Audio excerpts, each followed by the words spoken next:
government fails, the world's off its rails, leaders are whacked, democracy is under attack. It's just our luck. We elected this dumb fuck, doesn't give a shit about us, we throw his mother under the bus. It's time to get smart, folks, time to get real. Let's cut through the crowd, tell us how you feel. Let's pull back the curtain and open the door. Get some stuff that's not bought and paid for. It's her daughter, the border, coast to coast. Let's cue the talent, let's meet the host. Podcast by George. Hello, hi, how are you? Welcome to another podcast by George. We're doing this one live because it warrants it. We've got Bonnie Louise Brown, a friend of the podcast. She's been on before. You've seen her. She's an activist from the Heartland. She's out of Des Moines. She's been up in the Minneapolis area. And like I said when we interviewed her, she doesn't just talk the talk, she walks the walk. And that's what she's been doing up there for several days. Bonnie, give us a little word picture. Describe what you've encountered in Minneapolis. Oh, yeah. All right. So it's been pretty traumatic out here. We've been peacefully protesting, and when they brought the National Guard in, what they were supposed to do is make sure that people who are causing violence in the streets are the ones who are apprehended. However, they have arrested us, not yesterday, but the day before, 2 days ago. They trapped us in a box, about 300 of us, and even after they had us trapped to where we couldn't escape, they tear gassed us, and then they were shooting rubber bullets into the crowd. And one of the women who was right behind me was shot, and she fell to the ground. She was shot by a rubber bullet and knocked out, and there were medics trying to help her. And then what happened 3 days ago was even worse. There was 3,000 of us, and we were on the corner of 31st and Nicollet in Minneapolis, and we were all sitting down protesting. I was locked arms with a Black mother and her 12-year-old daughter, and we were singing, we were peaceful, and they came, and without warning, they started shooting tear gas at us. They shot rubber bullets into the crowd, and they threw flash grenades or flash bombs, and one of the flash bombs landed right in front of me and the 12-year-old and her mom, and everybody just got up and started running, and it was hard for me to breathe. So I had saw this package of bottled water, and I had grabbed one to pour over my face and my mask to try to get some relief, and I just kept running, and the tanks just came after the crowd and kept dispersing tear gas even when we were on the run. Wait a minute. What? Did you say tanks? Military tanks, yes. So they've got armored vehicles on the streets? Yes, they do. Many, absolutely. They have a lot out here. I guess I wasn't aware of that, or if I'd seen that, I hadn't realized that. Honest to God. So so pick it up where you left off. So you're running at this point. Yes, so I'm running. I'm trying to get some relief by pouring bottled water over my face. And it was just harder to breathe because the tanks were coming after the crowd, or at least one tank was, and they kept dispersing tear gas, even when we were on the run. So then one woman was asking me if I was okay, and I was like, no, it's hard for me to breathe. And people around me, they were choking, they were coughing. And so she poured milk over my face, and we just had to keep running until we found a medic tent.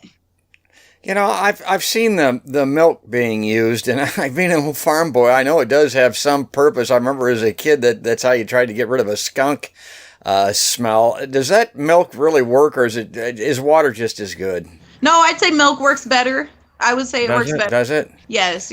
My God. So that's a learning experience. I mean, that's just absolutely horrific. Okay, so I'm looking at this. I'm an old man watching TV like a lot of people are in the Heartland, and I'm thinking, what possible justification do they have for doing this to people like Bonnie Louise Brown and then chasing you?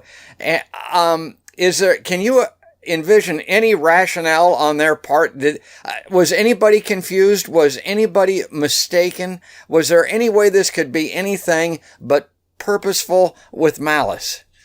Nope, it's purposeful with malice. There's no reason, because they came up with the tanks. They came up armed with their tear gas, with the rubber bullets, with their flash grenades, and they saw that we were all sitting down, locked arms, and singing. So how can anybody mistake that for violence? Or how can anyone mix us up with rioters? That's impossible. So, and then to chase us and to continue to put us through that and arrest anybody that they capture, that is not why the National Guard was supposed to be here. So obviously you're not on the street right now. Are you going back? How long is this going to continue? They are going to continue protests, for what I understand, until they arrest the other 3 officers. They're going to do it every day. I am going back out today. They are having a protest at the Minnesota State Capitol, and right after I get off with you, that's where I'm heading. Well, I sure appreciate you coming on with us. And as I mentioned at the onset, you've been on the podcast before, Bonnie. This isn't your first rodeo. I mean, you've been in some pretty dicey situations. I know you've been arrested at least once before, but have you ever seen anything like what you've encountered here the past several days? I have never seen anything like this. This is by far one of the most traumatic and worst protests I've ever been a part of.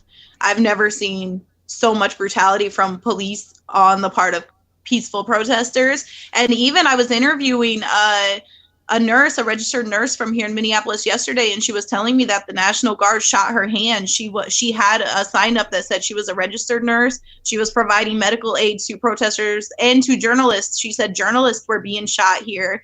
And so she was providing medical aid, and she had the milk bottle in her hand. And not only did they shoot the milk carton out of her hand, but they shot her hand. And her hand's been numb and purple, and she had to wrap it up and get medical aid for herself. You know, and again, just reflecting on what you've been through previously, and I know, you know, Bonnie's very political minded. I know you're on top of the news. She's progressive. What flipped the switch here with the police? Now, with the protesters, I understand this was a horrific, unconscionable killing of an innocent black man, and I see why they're on the streets, and I can even maybe understand why things get out of hand with those folks. But with the cops and the police, what flipped the switch on that side of the ledger? What has changed between when you've protested before and protesting now? Well, I'm not sure why they're doing this, but I would say that the police, I would say, like, they have, like, for example, like when I was in Charlottesville, they stood down, which was bad. They were supposed to help us, right? And they just allowed the white supremacists to beat us up, and for all the chaos that ensued in Charlottesville. And so basically they just stood by and watched everything happen. They didn't apprehend the white supremacists or anything. What's different here is that instead of apprehending the white supremacists on the streets, because there have been a flood of white supremacists that have come here, KKK members who have come here to hurt protesters and to disrupt, you know, peaceful protest and things of that nature. And so what's different is they're not apprehending the white supremacists here. They're just apprehending peaceful protesters and also being very brutal with them. But those white supremacy, now you know those clowns. You were in Charlottesville, as you mentioned. They're there in Minneapolis, and there's a lot of them. How much of the violent part of the rioting are they responsible for, you to think? Are they bringing some of this violence down on folks that want to be peaceful like you? Oh, yes, absolutely. And they are also responsible for, they've caught it on camera where white supremacists are coming down here and pretending to be part of the movement, pretending like they want to help and be part of the protest. They're infiltrating peaceful protest groups, and they're also causing some of the rioting and burning that has been caused down here in Minneapolis. My God. And the attacks on the journalists are particularly troubling to me. With, you know, I've got a journalism background. Have you witnessed any of that firsthand? Yeah, I had seen them get tear gas because the journalists have been with us trying to document what's happening with the peaceful protest. And so when we got tear gas, they got tear gas. They've been getting shot with rubber bullets. There's journalists who have been arrested. It's really terrible. They shouldn't have to go through that. They should be able to have the right to document what's going on without being harmed. Yeah, and I've been around tear gas. People have no idea how bad that stuff is. And you watch the news, and people kind of get conditioned. Well, it's just pepper spray. Well, it's just rubber bullets. Well, it's a taser. Those things are horrible, man. I mean, Yes. those are really bad things. You've been tear gas, but you haven't been shot with a bullet yet, right? Right, have not been shot. The woman running right behind me 2 days ago was shot with a rubber bullet, and it knocked her completely out. Yeah, yeah, just a rubber bullet. And of course, they can blind, they can knock you unconscious, and if they hit you in the right place in the chest or what, they can kill you. Yes, rubber bullets can kill you if they hit you in the chest, if they hit you in the head. I know there's a protester here that was shot in the eye, and she's permanently blind now. My God.